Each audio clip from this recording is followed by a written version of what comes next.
All right, well, welcome back to another edition of Frankly Speaking. A little bit different this time in that I am filling in for Aaron Orlowski, who is normally interviewing me. Today, I get a chance to interview Deborah Hart, who is our Chief Financial Officer and Assistant General Manager. Welcome, Deborah. Appreciate you joining the conversation today. Thank you for having me. And we're coming to you for this episode from the very flexible area of the finance department. This is a multi-use space that was created to facilitate lots of kinds of interaction and types of work. So that's where we're located if you're wondering. But we're going to start with some financial questions for Deborah. But first of all, Deborah, how long have you been with EWEB, and how has your role adapted through the years? Started with a tough question, doing some math in my head. I have been with EWEB going on 14 years. This fall, I started as an analyst. I've worked in both accounting and the fiscal side, grew into the manager role, and right before the pandemic, took on this CFO role. Well, great. Yeah, we appreciate the work and want to get into a few financial questions. Obviously, we run an organization and are part of an organization that really spends or invests almost $500 million a year, and really keeping track of that is an important part of the work that we do. We're spending our customers' money. We're investing in both today's delivery of services, but also the future of investment in capital to do that. We recently went through an audit, and we annually go through an audit. Tell us a little bit about the audit and why we do that and what the results were, and just kind of share the outcome. So I'll start with the results. We did have a clean audit opinion this year. That is always our goal, and kudos to the accounting team for delivering that. This year was a little more complicated because we had 11 months in an old system and 1 month in our new system, Right. and then learning how to close in that new system. Sorry. So the opinion was a clean opinion. It's important for a couple of reasons. First, an external audit really demonstrates our commitment to financial transparency to our ratepayers in this community. And then second, it highlights our financial health, and that directly feeds to our ratings. Right. Ratings with our outside ratings agencies are important to help reduce our overall borrowing costs. Right, so a lot like when you go out to borrow money to buy a house or anything else, you have a credit rating, you're borrowing money. We're the same way. We typically do that through municipal bonds. The rates that we pay are dependent on the ratings that we have, our credit rating as an organization, and the trust behind that comes through these audits, and I think that's Exactly. consistent with what you're saying. So we're about ready to launch into our annual budgeting process. This is really something that we start about this time of year to build toward, in this case, 2026. A number of different pieces are part of that.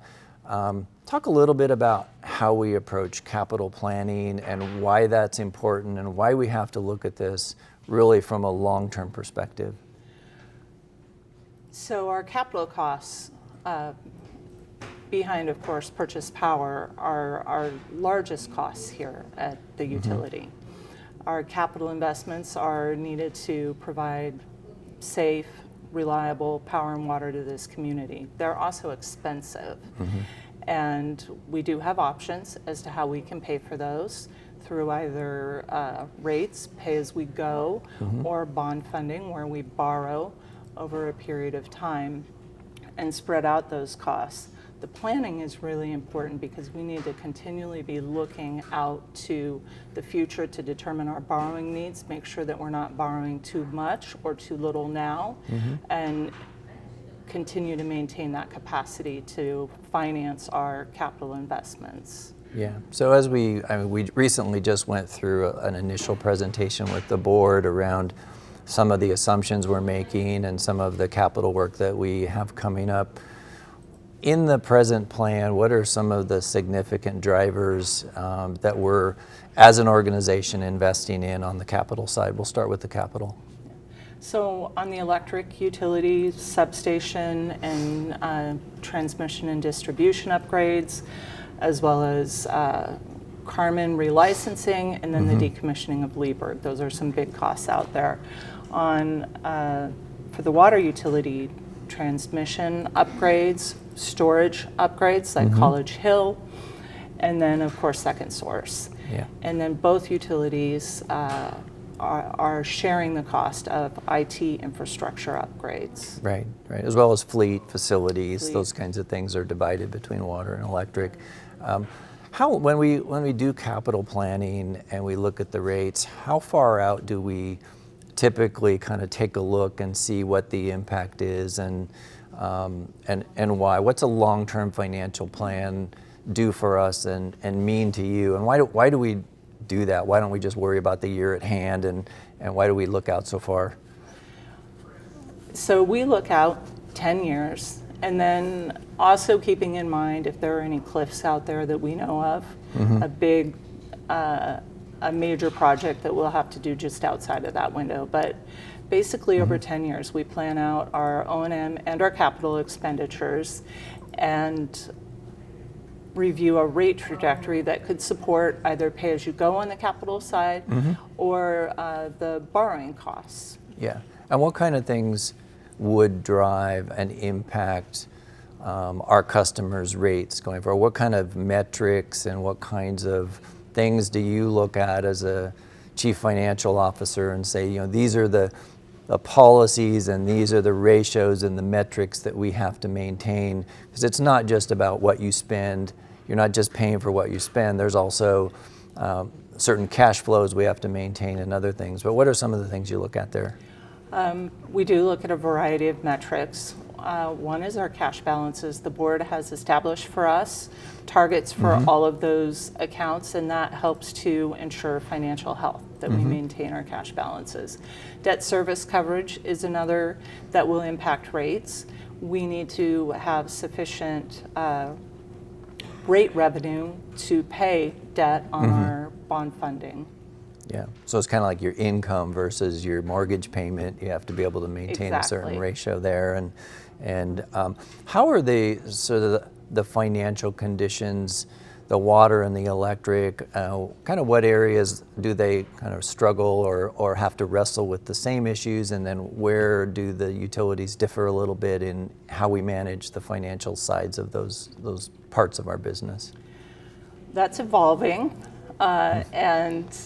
So certainly for the electric utility, keeping a close eye on cash balances, still waiting for that FEMA reimbursement for last January. But water as well is starting to see some cash pressure. Depends on how far back in history you go. In recent history, they've maintained well in excess of their targets. Yeah. Both utilities are maintaining at or near target, so still healthy cash positions, but not excessive, I'll say. Yeah, I think it's an interesting balance. You know, some people don't know this, that the water utility business is so seasonal that in the winter months there's not a lot of production, not a lot of consumption. It used to be where the water utility would have to borrow money from the electric utility early part of the year so that in the summer when people were irrigating a lot, they could pay them back. And that has since shifted. The financial position of the water utility is much improved. How we've approached rates has changed there. We also, you mentioned you have to maintain cash balances. There's a reason for that, provides a buffer for some of these disruptions and things we have. But you can't just hold lots of cash because then you're sort of over collecting from your customers and holding their money. It's not our money. What determines how much cash we have and for what purposes do we allocate that money for? That's a good question, and you're right. We want to strike that balance. We don't want to over collect from our customers, but we want to ensure that we have enough cash for uncertainty for our day-to-day activities, so we have working cash balances. And that's driven by how much cash we would need to operate for some period if our cash flow was disrupted. Right. We have a power reserve for the electric utility that helps guard against the volatility in weather and power markets. And we actually tapped into that for the 2024 ice storm. Right. We also have a rate stabilization fund that can be used. We take excesses of revenue in a good year and then put that away to use in later years. And we'll be deferring some borrowing because we're able to tap into those rate stabilization funds. Yeah, and sometimes we start to allocate money for a particular purpose. I know we're looking at collecting now for some of the work coming up on the Lieberg decommissioning, for example. I think it's a really great example this last year when we had the ice storm. That the response to that was $8 million. We also, Carmen Smith was offline. There was another $4 to $5 million of lost revenue there. And then when you think about the rest of that quarter was pretty mild weather. Other than the 1 week of ice, it was a really light amount of consumption. We ended the first quarter, $20 million in the hole from where we thought we were going to be. And that kind of reserve helped us weather that storm. That's a bad pun, but it helped us deal with that situation, of which we now have to recover from. So you use that money, we now have to replenish that reserve. We called upon the managers last year to really take a hard look at how we were going to approach the second half of the year to start to recover those funds, and hopefully we'll get our FEMA reimbursement here pretty soon, and that'll help as well. But that's all just an example of the fact that managing our financial resources is an important part of what we do.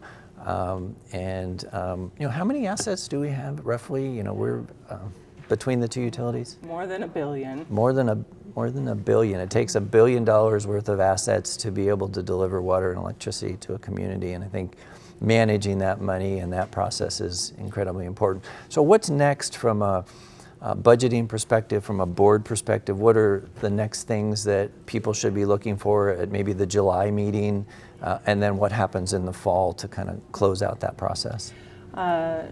So for July, we will take a first look at a new long-term financial plan, the next 10 years, to the board. That will incorporate the capital improvement plans that the engineering and operations folks are developing. With that will come a general rate trajectory. It doesn't get specific down to which customer classes. We'll be asking the board for direction and looking to strike that balance between reliability and affordability. Yeah. We'll take that board feedback, and then in October, another look for the board, and November we'll take a budget as well as a rate proposal for each utility, with the expectation that we would get approval in December. So for that's what the budget team will be doing. July, August, we'll be looking to managers and supervisors to input their budgets and provide the level of detail that we need to complete that work in the fall. Yeah, I think one of the things that is going to happen here in the next month. So we always kind of approach this from two different ways. One is, what are the things we think we need to do, and what investments do we think we need to make? The other side of that is, what can we afford to do, and what investments can we afford to make? And we have to kind of, the executive team, yourself, managers, we have to kind of put our heads together and understand where we can turn the dials, where we can understand what the risks are, and kind of balance that with the fact that we have to go out to the world and ask people to pay for it. And I think that's an important part of the process. It's why we do it publicly. And the number of months that takes to go through that. And so really appreciate you and your team and the efforts, and also the managers and supervisors that have to figure out what these investments need to be.